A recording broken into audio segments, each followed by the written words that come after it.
నాడు కోతలు నేడు వాతలు అంటూ సాక్షి ఒక వార్త రాసుకొచ్చింది. అప్పట్లో పెట్రోల్ డీజిల్ ధరలు మేము అధికారంలోకి వస్తే తగ్గిస్తామన్నారు, ఎన్నికల మేనిఫెస్టోలో కూడా పెట్టారు నియంత్రిస్తామని. తీరా చూస్తే ఇప్పుడు ధరలు పెరిగిపోయినాయి. పెట్రోల్ డీజిల్ విషయంలో తిలాపాపం తలా పిడికిడని ఒకటి యుద్ధము వాటి వల్ల పెరగడం ఒక ఎత్తు అయితే, దేశంలోనే అత్యధిక ధర ఉన్నటువంటి రాష్ట్రం ఆంధ్రప్రదేశ్. సిగ్గుచేటు, జనాలకు కూడా తెలియదు. మనం వెళ్ళాం లీటర్ పోయించుకున్నామా లేదా, లేకపోతే 100 రూపాయలు పెట్రోల్ పోయి 90 రూపాయలు డీజిల్ పోయి ఇంతే, 50 రూపాయలు డీజిల్ పోయి ఇంతకు మించి మనకేం తెలవదు, మనకేం పట్టదు.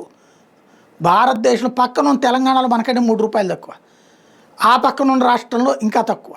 బీజేపీ పాలిత రాష్ట్రాలు అనేక రాష్ట్రాలు 90 రూపాయల నుంచి 100 రూపాయల లోపే ఉంది స్టిల్ నౌ. అదే సందర్భంలో 105 రూపాయల రేంజ్లో మిగతా ఎన్డీఏ పాలిత రాష్ట్రాలు ఉంది. ఒక్క 2 తెలుగు రాష్ట్రాలు మాత్రమే హయ్యెస్ట్. వేటేస్తారు, అమరావతి సెస్ వేస్తారు, రోడ్ల సెస్ వేస్తారు, శానిటరీ సెస్ వేస్తారు, స్వచ్ఛ భారత్ సెస్సు.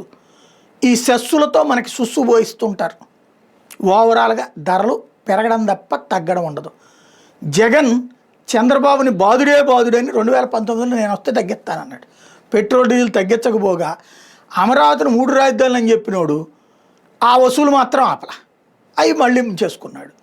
ఆ తర్వాత వచ్చేటటువంటి చంద్రబాబు నాయుడు గారు మేము ధరలకు సంబంధించి తగ్గిస్తామని చెప్పారు. తీరా చూస్తే అది కంటిన్యూ అవుతూనే ఉంది. ఈయన బాదుడు అన్నారు మొన్న ఎన్నికల్లో.